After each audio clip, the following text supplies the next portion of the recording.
So I am practicing mastering my message of resiliency, and I chose three very traumatic times in my life to go off of in this presentation, in this speech. And I remember a couple times where I was in the midst of a storm, and after the storm I was thinking like, wow, nothing can shake me now. I feel like nothing can shake me. But I also came to a realization that that moment happens every couple years, every few years, there's a pattern with the seasons. So the first message of resiliency is when I lost business. I built up a lot of people in the office. Some shady stuff was going on, and the owner of the company ended up taking all the people that I worked with, and putting them under someone and kicking me out of that office and taking all the money that we earned together as a team away from me. Because as a manager, I get a lot of money from everybody on my team. So I ended up stopped working with him. I started working with him again, but it wasn't the same. And just things, I just could not fit into that equation anymore. So it was like I had to move on to something different. I was learning a lot from them. I learned a lot, and I still use those techniques and the systems that we were doing back then. I still use them till this day, and I actually use them for building my own business.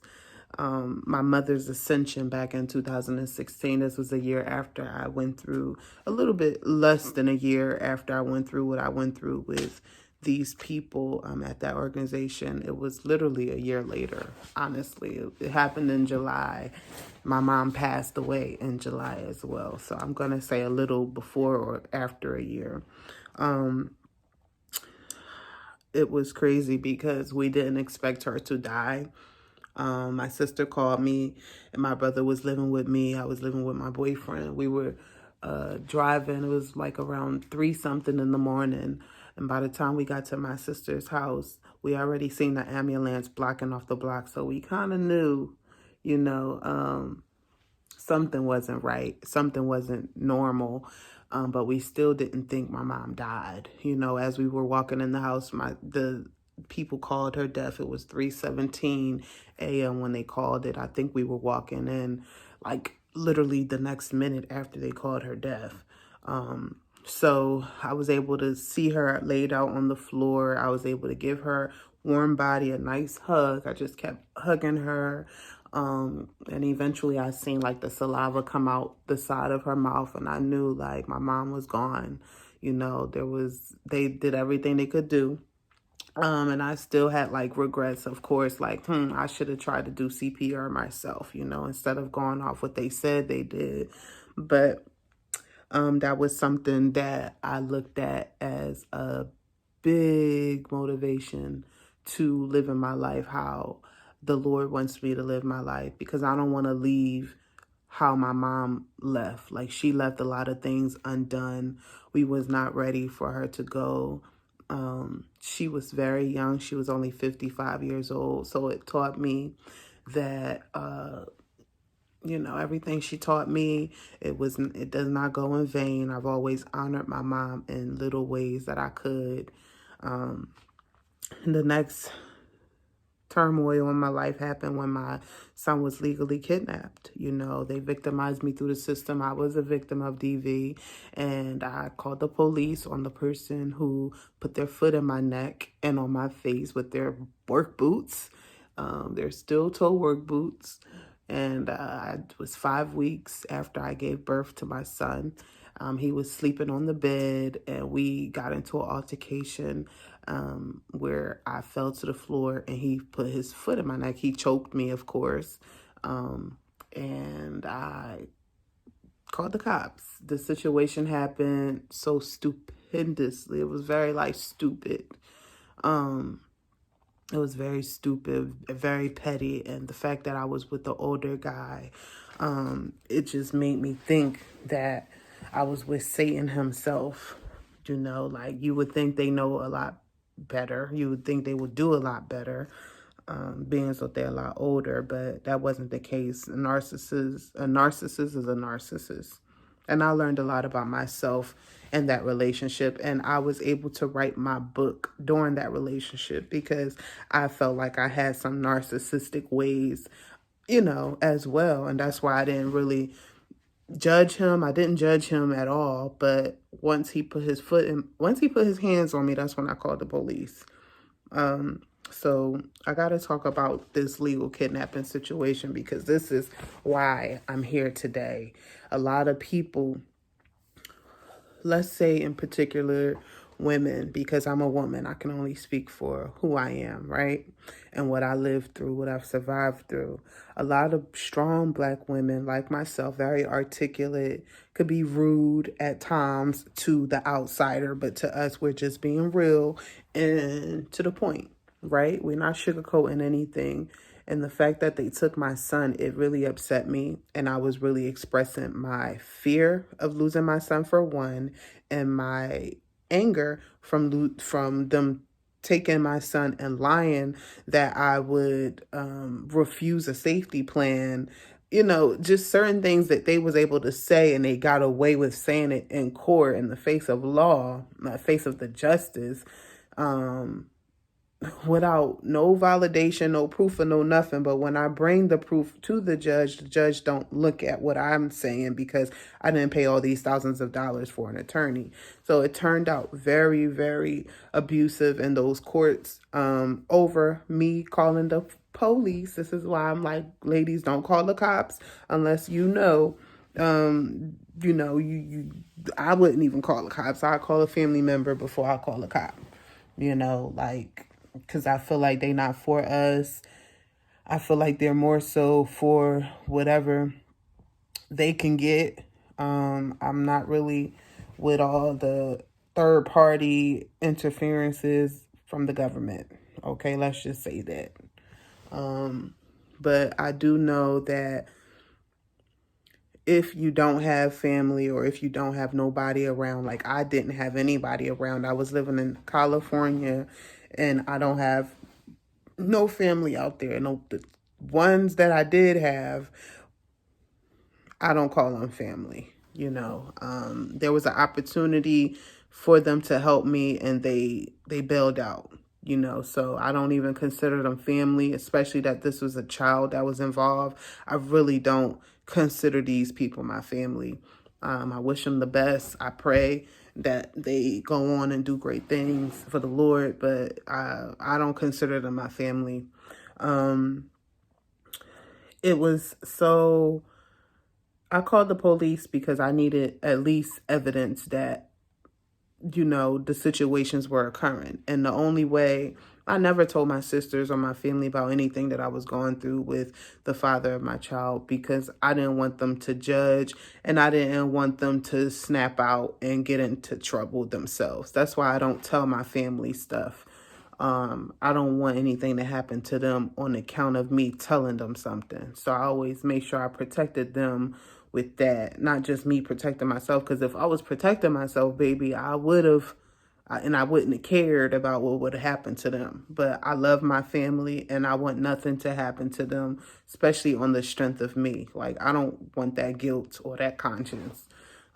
Even when I would be in fights with boys and stuff like that growing up, I would never tell my brothers. Like, my brothers would never know, like, never, because I didn't want anything. I didn't want them to react, and I didn't want nobody to react to their reaction. So, like I said, I was reporting to the authorities because I know once you call the police, everything is recorded. Like those dispatchers, everything is recorded. I was a dispatcher before, so I know. I just told him what was going on. He hit me and all of that stuff. That is like on recording. Every time there was an episode of like physical abuse or some type of abuse, I would call so at least they could record it. And it happened 3 times. And that third time is when I really like called the cops on them. And I wanted them they locked him up. But they ended up bringing a protective custody warrant for taking my son, which was that was very wrong. And they could not explain to me why my son was being taken from me. So those were the three dips in my life. I'm 30 years old. Like I said, I haven't really lived through a lot. I have a lot of experience with certain things, like with relationships and, business and just things like that, like good stuff. But I don't, I've never, can't say I never sold drugs because I sold some weed before, but it was personal stash. But I've never been like a drug addict. I've never been a drug dealer. I did have a boyfriend who sold drugs before, but I broke it off. Like, we didn't last a long time. He was my friend from high school, so I knew his lifestyle and I understood him, but I was trying to help put him on to an honest and better lifestyle. But he just did not have the motivation or the drive to do it. So I was like, look, I can't be with you because I don't want to down the road later on I'll be in love with you and you in jail or you dead and I'm by myself. So I didn't want to struggle in that way, and I seen what was going to happen if I would have stayed in that relationship. So I cried, he cried, we were crying together when I was breaking up with him, but I always find it in my heart to move on, especially when I know that this isn't the right thing for me or for you. Even in my last relation, not my last, but my relationship before I moved to California with my quote unquote best friend, this person, I left him high and dry the way I did because I knew, like, if I would stay in his life, he would allow me to, and he would let me do whatever I wanted to do and walk all over him because that's the type of person he is. Not that I've ever walked over him, but if we would have stayed in a relationship, I would have, only because of what we've been through in our relationship. It was not highly toxic, but it was the fact that I would have to speak up for him as if he was my son.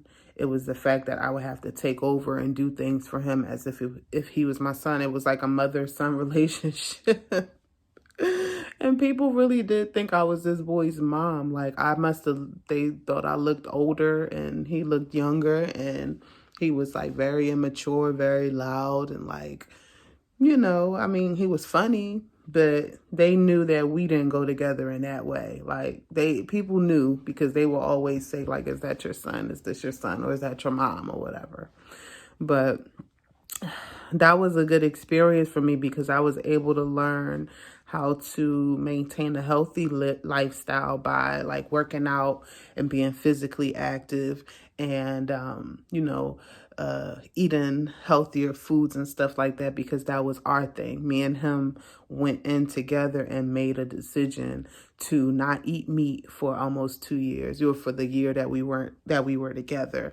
And we did it together. And I don't know how his life is going out now, but mine, you can see it all in my face that I be eating that meat.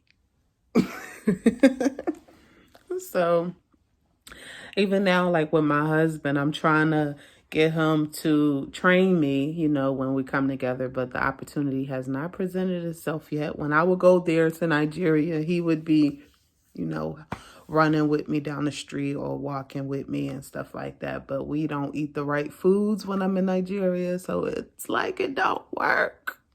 The shit don't work when I'm in Nigeria because it's no solids, not a lot of, the salad that they got is not the salad that we got here. Let's just say it that way. They salad is cabbage and carrots and, it's coleslaw. That's their salad. But there's it's a shortage of refrigerators because there's a shortage of electricity. So it's like, gotta get what you can get when you can get it, okay? I forgot all about my tea. But that's pretty much it. I just wanted to share like my 3 major traumatic experiences in my life. And I wanted to share how I've overcame those things. So I've overcome the loss of business by just keeping everything that I've ever learned from the business. I do it. I implement it into my life and my plans. And I'm making those steps every day to be consistent. Something that I learned about or how I recovered from my mom's death was learning the truth. Like I was resilient by reading and getting closer to the Lord and knowing his truth, like we don't belong here anyway. So it's like, why do we expect for us to stay? I don't know. I definitely know my mom is in a better place, and I can't wait to get to that place. I'm waiting patiently. I can't wait. I'm waiting patiently though. And the last thing I learned about the illegal kidnapping was that God always gets vengeance, okay? Because now I have joint custody over my son. The Lord made a way for me to get the money and get the attorney. And now, look, I have joint custody. I can go see my son whenever I want to. I'm even thinking about moving back to California, of course, when my husband gets here, so that we can be closer to my son. And we start a new life in the West Coast together, because I know once I have a husband and our family is under one roof, it'll be totally different. I just was by myself there. I couldn't really keep up with things once my son got taken. Like, I could not focus. I should have been on like Social Security disability, to be honest. Like, my mom was so fucked up. That was it.